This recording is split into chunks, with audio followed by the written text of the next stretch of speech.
जय हिंद। आज पढ़ेंगे विद्युत परिपथ में उपयोग होने वाले कुछ अवयवों के प्रतीक। हम लोग कैसे पहचानेंगे कि विद्युत परिपथ का ये प्रतीक है। सबसे पहले विद्युत सेल जो होता है, विद्युत सेल का प्रतीक ऐसा कुछ होता है, एक तरफ पॉजिटिव होता है और दूसरी तरफ निगेटिव होता है। ऐसा सिंबल कहीं दिख जाए तो ये सिंबल विद्युत सेल का होता है। इसके बाद दूसरा जो सिंबल होता है बैटरी अथवा सेल का संयोजन का। बैटरी का प्रतीक जो होता है हम कैसे पहचानेंगे बैटरी है या फिर सेलों का संयोजन है। तो इसमें कुछ इस प्रकार होता है कि जो पॉजिटिव होता है वो एक और निगेटिव, ये इसमें कुछ सेल जो होते हैं वो श्रेणी क्रम या समांतर क्रम में जुड़े होते हैं। हम लोगों ने प्रीवियस में पहले पढ़ा है श्रेणी क्रम और समांतर क्रम के बारे में। इसमें कुछ सेल श्रेणी क्रम में जुड़े हो सकते हैं या फिर समांतर क्रम में जुड़े हो सकते हैं। तो ऐसे सेल जो होते हैं जो दो तीन सेल होते हैं या एक से अधिक सेल होते हैं या दो से अधिक सेल होते हैं, वो श्रेणी क्रम में जुड़े हों या समांतर क्रम में जुड़े होते हैं तो उनको बैटरी बोलते हैं या फिर सेलों के संयोजन बोल सकते हैं। तो ऐसे कभी सेल दिखाई दे जो दो हो या दो से अधिक हो तो उसको बैटरी बोलेंगे। इसके बाद फिर इसको बोलते हैं, थर्ड नंबर का जो होता है अवयव, वो खुली बोल सकते हैं या प्लग कुंजी या स्विच बोल सकते हैं।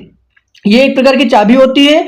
चाबी ये होती है कि इसमें थोड़ा सा जो कुंजी होती है उससे डिफरेंट होता है, चाबी से थोड़ा डिफरेंट होता है। चाबी जब बंद होती है तब बंद लॉक होता है, बट इसमें जब चाबी खुली होती है, जब ये खुला हुआ होता है तब धारा बहना बंद हो जाती है। जब ये बंद हो जाता है तब धारा बहना स्टार्ट हो जाती है, क्योंकि ये खुला हुआ है, धारा एक ओर से दूसरी ओर नहीं जा पाएगी या इधर से उधर नहीं जा पाएगी।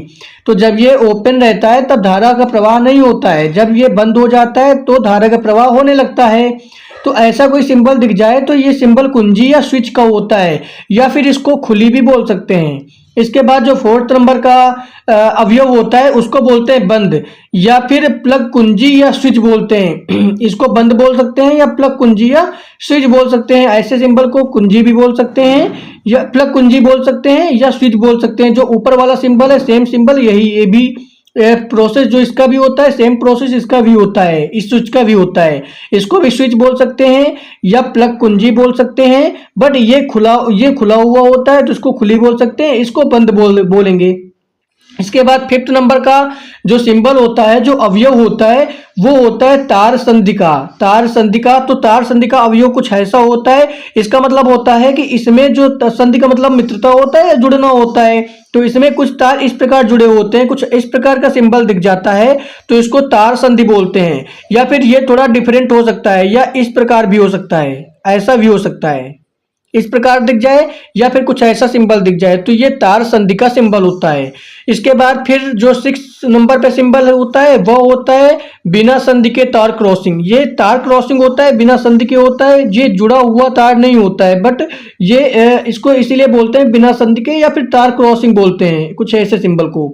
इसके बाद फिर जो 7 नंबर का सिंबल होता है वो विद्युत बल्ब का होता है। विद्युत बल्ब के बारे में हमें सब लोगों को पता है, विद्युत बल्ब क्या होता है, घरों में यूज होता है, विद्युत बल्ब प्रकाश के लिए यूज करते हैं, ये चीजें सभी को पता है। तो विद्युत बल्ब का जो सिंबल होता है उसमें जो कुछ इस प्रकार होता है, विद्युत बल्ब में जो टंगस्टन जो लगा होता है, जो पदार्थ लगा होता है, वो कुछ इस प्रकार का होता है। और विद्युत, या फिर इसको इस प्रकार बोल सकते हैं, इस प्रकार बना सकते हैं, अगर विद्युत बल्ब की संरचना भी आती है हाई स्कूल में, या फिर इसका जो तार होता है, जो वायर होता है, कुछ इस प्रकार होता है। और विद्युत बल्ब का पूरा टोटल सिंबल कुछ इस प्रकार का होता है। इसके बाद फिर देखेंगे प्रतिरोधक क्या होता है, प्रतिरोधक का सिंबल कैसा होता है। प्रतिरोधक के बारे में हम लोगों को पता है, प्रतिरोधक जो होता है एक प्रकार के धारा के मार्ग में अवरोध का काम करता है। ये जो होता है ये प्रतिरोध भी बोल सकते हैं, प्रतिरोधक भी बोल सकते हैं। ये कुछ सिंबल इस प्रकार का होता है, अगर इस प्रकार का सिंबल दिख जाता है तो मतलब ये धारा के मार्ग में अवरोध का कार्य करता है, धारा को एक ओर से दूसरी ओर जाने नहीं देता है, या फिर उसकी गति को कम कर देता है, कुछ इस प्रकार का काम करता है। अगर कुंजी लग जाएगी तो धारा एक ओर से उस ओर नहीं जा पाएगी, दूसरी ओर नहीं जा पाएगी, और प्रतिरोध लग जाएगा तो धारा के मार्ग को ये कम कर देता है। इसके बाद फिर देखते हैं 9th नंबर में जो सिंबल होता है वो परिवर्ती प्रतिरोधक या फिर धारा नियंत्रण का होता है। धारा नियंत्रण का मतलब ही होता है कि धारा को नियंत्रित करना। धारा को मतलब एक ओर से दूसरी ओर जो धारा प्रवाहित हो रही होती है वो कुछ स्पीड में प्रवाहित हो रही होती है, उसको ये नियंत्रित करता है, उसको धीमा कर देता है, इसीलिए इसको प्रतिरोधक बोलते हैं या फिर धारा नियंत्रक बोलते हैं। ये कुछ इस प्रकार होता है कि ये धारा अगर ऊपर से बह रही होती है तो कुछ इस प्रकार का सिंबल होता है, और धारा अगर नीचे से बह रही होती है तो कुछ इस प्रकार का सिंबल होता है, कुछ इस प्रकार का अवयव होता है।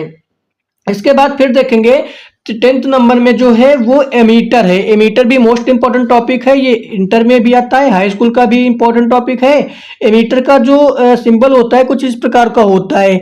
इसमें बीच में ए होता है। ए जो होता है, ए का मतलब यहाँ पे एमीटर होता है। इसको प्रदर्शित करने के लिए यहाँ पे ए का सिंबल बनाते हैं। एक तरफ ये भी पॉजिटिव होता है और सेकेंड और निगेटिव होता है, और बीच में ए होता है। ए को हम प्रदर्शित करते हैं एमीटर से। इसके बाद जो 11th नंबर का लास्ट जो प्रतीक होता है, जो अवयव होता है, वो वोल्ट मीटर होता है। वोल्ट मीटर के बारे में भी हम लोग पहले पढ़ चुके हैं।